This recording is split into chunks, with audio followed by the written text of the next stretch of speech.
या सगळ्याची सुरुवात झाली जवळपास 20 वर्षांपूर्वी 2004 किंवा 2005 मध्ये. बऱ्याच गावात काही विशिष्ट जागा अशा असतात ज्या शापित मानल्या जातात. माझ्या गावातही एक जागा होती. तिथे सहसा कोणी जात नसे. रात्रीच्या वेळी काय, पण भर दिवसाही तिथे कोणीच फिरकायचे नाही. मी अगदी लहान असल्यापासून त्या जागेबद्दल ऐकत आलो होतो. खूप वेळा आजी आजोबांकडून ओरडाही खाल्ला होता, कारण खेळता खेळता चुकून त्या भागात गेलो होतो. गावाच्या वेशी बाहेर एका मुख्य रस्त्याकडेला ती जागा आहे. तिथून लहान मुलं वगैरे गायब झाली आहेत. नुकताच काही महिन्यांपूर्वी माझ्या मित्राचा लहान भाऊ तिथून बेपत्ता झाला होता. 7 ते 8 दिवसांनंतर सापडला. कुठे होता, काय करत होता हे विचारले तर काहीच आठवत नव्हते त्याला. ज्या दिवशी सापडला त्या दिवशी शून्यात गेल्यासारखा नुसता बसून राहिला होता. नंतर बोलायला लागल्यावरही त्याच्यासोबत नक्की काय घडले ते त्याने आजपर्यंत सांगितले नाही. मला फक्त एवढं माहितीये की त्या जागेवर अजूनही खूप उतारे ठेवले जातात. माझ्या कुटुंबाची गोष्ट याच रस्त्याकडेने सुरू होते. त्या रात्री आम्ही भाड्याने गाडी करून गावी परतत होतो. मध्यरात्र उलटून गेली होती. साधारण 1:30-1:45 वाजले असावेत. आई रात्रीचा प्रवास नको म्हणत होती, पण वडिलांना सकाळी कामावर जायचे होते, म्हणून आम्ही सगळेच घाई गडबडीत घरी यायला निघालो होतो. गाडीत मी, माझी लहान बहीण, आई बाबा आणि ड्रायव्हर होता. जसे आम्ही त्या जागेवर आलो, आमची गाडी अचानक गचके खात बंद पडली. वडिलांनी ड्रायव्हरला विचारले तर तो म्हणाला की बोनेट उघडून पाहावे लागेल, पण वडील पटकन म्हणाले, खाली उतरू नकोस, राहू दे. पण ड्रायव्हर त्यांना सांगू लागला की काय झाले ते तर बघावे लागेलच, असे किती वेळ बसून राहणार इथे. गाडीचे इंजिन गरम झाले असेल, थंड झाले की गाडी होईल सुरू, असे काहीतरी सांगून बाबा त्याला खाली उतरण्यापासून रोखू लागले. पण तरीही त्यांचे बोलणे डावलून तो खाली उतरला. समोर जाऊन त्याने बोनेट उघडले आणि काय बिघाड झालाय ते पाहू लागला. आई, मी आणि बाबा खरं तर घाबरलो होतो. कारण होतं ती जागा. माझी बहीण गाढ झोपली होती, त्यामुळे तिला या गोष्टीबद्दल कसलीच कल्पना नव्हती. त्या भागात खूप अंधार होता, त्यामुळे आजूबाजूचा परिसरही नीट दिसत नव्हता. हवेत एक विशिष्ट प्रकारचा गारवा होता. बराच वेळ झाला तरीही तो ड्रायव्हर आला नाही, म्हणून बाबांनी त्याला हाक दिली. काय रे, का बंद पडली या गाडी, कळलं का काही? पण त्याचा काहीच प्रतिसाद आला नाही. त्यांनी पुन्हा विचारले, पण समोरून त्याचे उत्तरच आले नाही. बाबांनी माझ्याकडे आणि आईकडे पाहिले आणि म्हणाले, मी जरा उतरून बघतो. तसे आईने झटकन बाबांचा हात पकडला आणि त्यांना थांबवलं. मान हलवून न जाण्याचा इशारा केला. त्यांनाही गाडीतून खाली उतरायची अजिबात इच्छा नव्हती, पण नाईलाज होता. त्यांनी गाडीचा दरवाजा उघडून खाली पाय ठेवला आणि तो नेमका एका उतार्यावर पडला. ते एकदम दचकले आणि झटकन बाजूला झाले. बोनेट समोर येऊन पाहिले तर ड्रायव्हर कुठेही दिसत नव्हता. त्यांनी बऱ्याच हाका मारल्या, पण तो कुठे निघून गेला होता माहित नाही. ते पुन्हा आत येऊन बसले आणि म्हणाले, हा ड्रायव्हर कुठे निघून गेला काय माहित. आम्ही बराच वेळ तसेच बसून राहिलो. 15 मिनिटं झाली, अर्धा तास झाला, 1 तास व्हायला आला. आता मात्र आईबाबांनी ठरवले की गाडीतून उतरून पायी चालत जायचे. तसेही गावाच्या वेशीपर्यंत आलो होतो आणि इथून पुढे साधारण पाऊण तासाचा रस्ता होता. उतरताना माझे लक्ष खाली त्या रस्त्यावर गेलं आणि बरेच उतारे ठेवलेले दिसले. तितक्यात वडिलांच्या पायाकडे लक्ष गेलं आणि मी त्यांना विचारलं, बाबा, तुम्ही चुकून या उतार्यावर पाय ठेवलात का? तुमच्या पायाला भात वगैरे लागलाय. हे ऐकून माझे आई बाबा दोघेही एकदम घाबरले. बाबांना माहित होतं, पण आई घाबरून त्यांच्याकडे पाहू लागली. त्यांनी बहिणीला, मला आणि आईला एकदम जवळ घेतलं आणि म्हणाले, हे बघा, आता इथून पुढे कोणी काहीच बोलायचं नाही आणि सरळ चालत जायचं. बाबांनी त्यांच्याकडची छोटी सेलची बॅटरी काढली आणि त्याच्या प्रकाशात आम्ही चालायला सुरुवात केली. त्या भागात गडद धुकं पसरलं होतं, म्हणजे खूप कमी अंतरावरच आम्हाला दिसत होतं. आम्ही सगळेच घाबरलो आहोत हे वेगळं सांगायची गरज नव्हती. ना रातकिड्यांचा आवाज होता, ना हेलकावे घेणाऱ्या झाडांच्या फांद्यांचा. होती ती फक्त वातावरणात पसरलेली स्मशान शांतता आणि त्यात होणारा आमच्या पावलांचा आवाज. एव्हाना गाडीपासून खूप अंतर पुढे चालत आलो होतो. तितक्या समोरून सरकन काहीतरी निघून गेलं. आमची पावलं जागीच खेळली. रस्त्याच्या डाव्या बाजूहून उजव्या बाजूला काहीतरी निघून गेलं होतं. प्राणी नक्कीच नव्हता, कारण जे काही होतं ते उंचीला 6 ते 6.25 फूट जाणवलं आणि इतका कोणताच उंच प्राणी आमच्या भागात नाही. मला हळूहळू वाटू लागलं की आजूबाजूचा अंधार वाढत चालला आहे. त्या लहान बॅटरीचा प्रकाश तो अंधार चिरू शकत नाहीये. तितक्यात आई जोरात ओरडली, अहो, इथे मागे कोणीतरी आहे. कोणीतरी माझ्या खांद्यावर हात ठेवला होता. मला थंडगार स्पर्श जाणवला. मी किंवा बाबा काही बोलणार तितक्यात माझ्या बहिणीला चक्कर आली आणि तिचा तोल गेला. मी झटकन पुढे जाऊन तिला खाली पडण्यापासून वाचवलं. तिला उठवण्याचा प्रयत्न केला. तोंडावर पाणी मारलं, पण तिला शुद्ध आली नाही. आई, बाबा आणि मी आता प्रचंड घाबरलो होतो, कारण काहीच विशेष कारण नसताना ती बेशुद्ध झाली होती. बाबांनी तिला उचललं आणि आम्ही गावाच्या दिशेने चालायला सुरुवात केली. अर्ध्या पाऊण तासांच्या पायपिटीनंतर आम्ही घरी पोहोचलो. बहिणीला अजूनही शुद्ध आली नव्हती, म्हणून आम्ही सगळे चिंतेत होतो. इतक्या रात्री तपासायला डॉक्टर येणार नाहीत, म्हणून सकाळपर्यंत थांबायचं ठरवलं. सकाळ झाली. बाबा डॉक्टरांना बोलवायला जाणार. इतक्यात बहिणीला शुद्ध आली. तसे ती वेदनेने रडू लागली आणि आम्ही सगळेच काय झाले ते तिला विचारू लागलो. तिने पाठीकडे इशारा करत फक्त रडायला सुरुवात केली. आईने पाहिले तर पाठीवर नखाने ओरबाडल्याच्या एक नाही तर असंख्य खुणा होत्या. तिने घातलेल्या ड्रेसमुळे ते आम्हाला कोणालाही लक्षात आलं नाही. आई ते पाहून रडू लागली आणि काहीतरी बोलू लागली. हे त्या चांडाळीने केलंय. तिथेच गाडी बंद पडायची होती आपली. आता ती आपल्या पोरीला जगू देणार नाही. मी गोंधळात पडलो की आई नक्की कोणाबद्दल बोलते. तिच्या पाठीवरच्या जखमा धुवून मलमपट्टी करण्यात आली.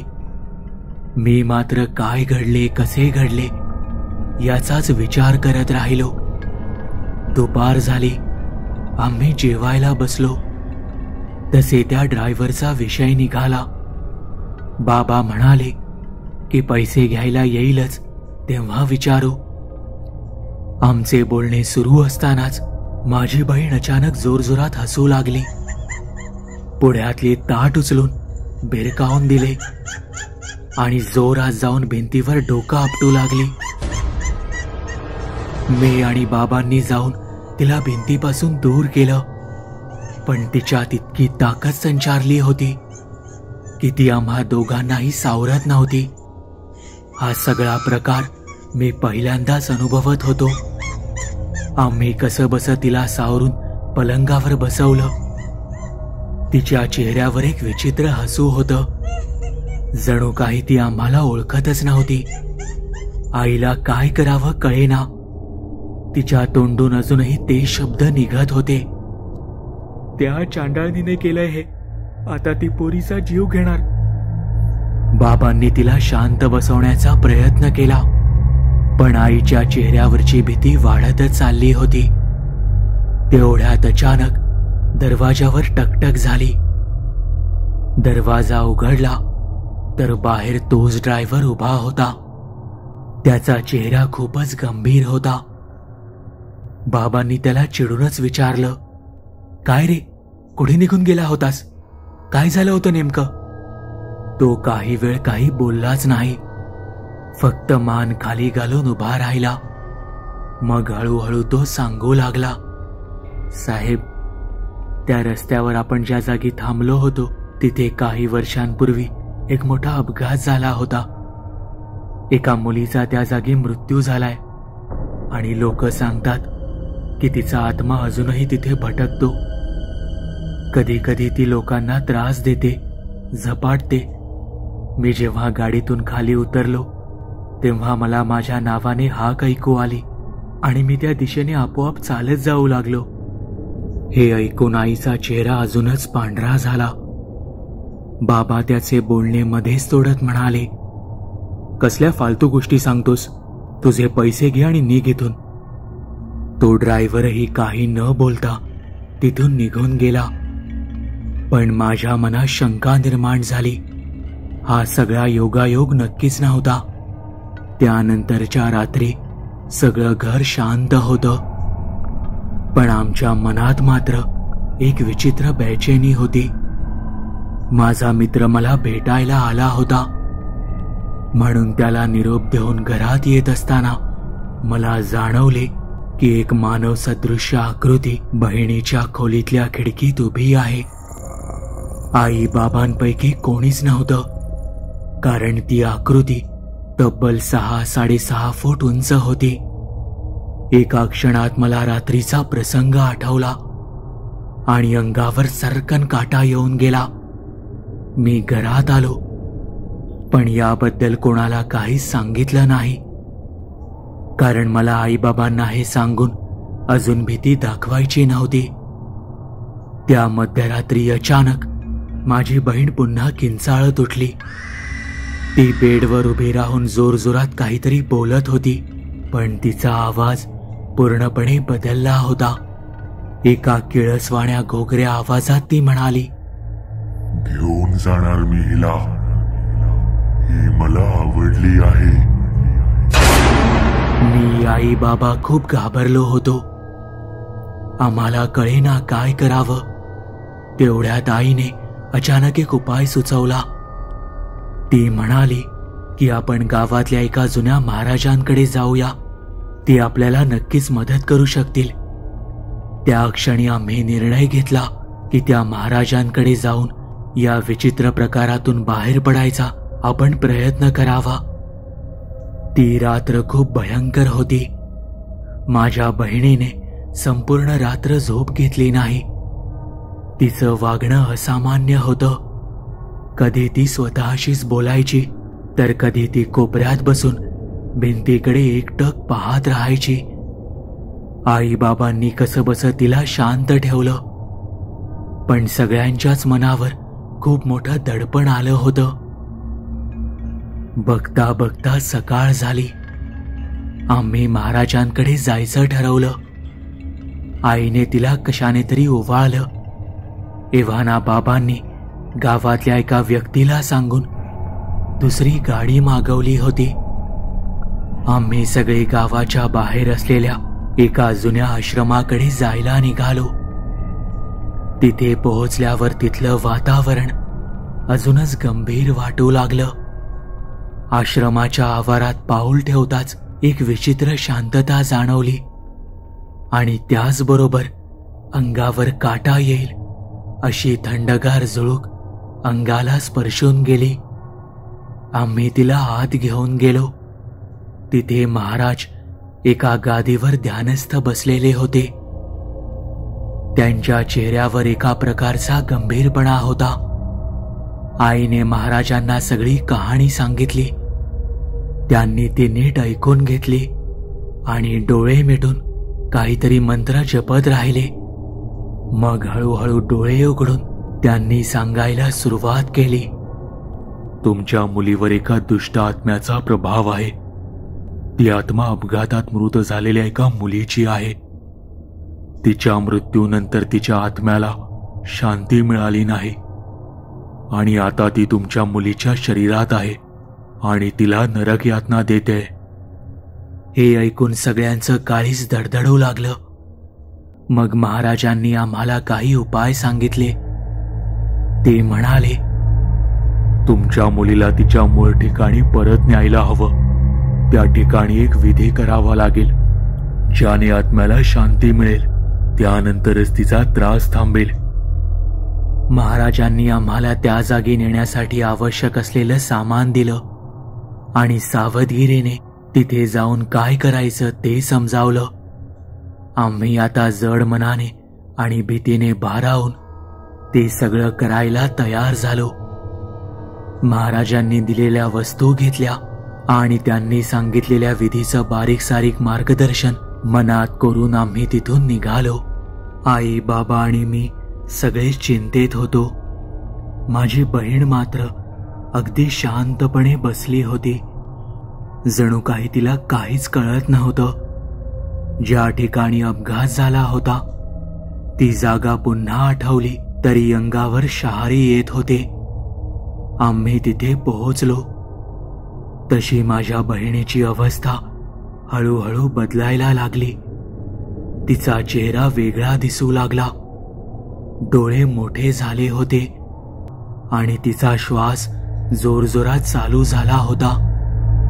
आई तिला घट्ट धरून बसली पण तिचा विरोध वाढू लागला.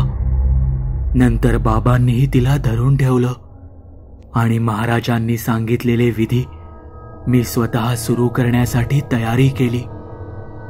माझ्या हातात महाराजांनी दिलेला तांब्या होता. त्यात पाणी, काही औषधी आणि काही पवित्र वस्तू टाकलेल्या होत्या. महाराजांनी सांगितलं होतं की त्या ठिकाणी पाण्याचा अभिषेक करावा लागेल आणि मंत्र म्हणावे लागतील. मी पवित्र पाण्याचा पहिला थेंब त्या जागेवर टाकताच माझी बहीण जोरात ओरडली. जणू काही तीव्र वेदना होत आहेत तिला आणि तशीच ओरडत राहिली. तेवढ्यात अचानक वातावरणात एक बदल जाणवला. आम्हाला समजत नव्हतं की नक्की काय घडतंय, पण मी जोरात मंत्र म्हणत राहिलो आणि एका क्षणाला माझी बहीण जमिनीवर कोसळली. तिच्या चेहऱ्यावरून अश्रू ओघळत होते. ती शांत झाली होती. आम्ही घाबरून तिच्याकडे पाहिलं पण ती आता शांतपणे डोळे मिटून पडून राहिली होती. तोच एका स्त्रीचा मंद आवाज आमच्या कानावर आला. माझी चूक नव्हती, मला मरायचं नव्हतं, पण आता मला शांती मिळाली आहे. हा आवाज त्या ठिकाणीच विरून गेला. आम्ही एकमेकांकडे पाहिलं. एका विचित्र वातावरणातून आम्हाला बाहेर पडल्यासारखं वाटत होतं. माझी बहीण आता पूर्ण शांत होती. तिच्या चेहऱ्यावरची वेदनादायी छाया आता अदृश्य झाली होती. आम्ही तिला गाडीत बसवलं आणि घराकडे निघालो. त्या दिवसानंतर तिच्या वागणुकीतला बदल अगदी स्पष्ट दिसत होता. ती हळूहळू सामान्य झाली. जणू काही त्या दिवशीचं तिला काहीही आठवत नव्हतं. आईने मात्र त्या विधीच्या परिणामासाठी महाराजांना धन्यवाद दिले. आम्हाला समजलं होतं की कधी कधी आपल्याला दिसणारं जग हे फक्त वरवरचं आहे त्याखाली काही अशा गोष्टी असतात ज्याचं आकलन आपल्या कल्पनाशक्ती पलीकडचं असतं. आता सगळं नीट सुरू आहे, पण त्या घटनांनी आमचं आयुष्य आणि गोष्टींकडे बघण्याचा दृष्टिकोन कायमचा बदलून टाकला.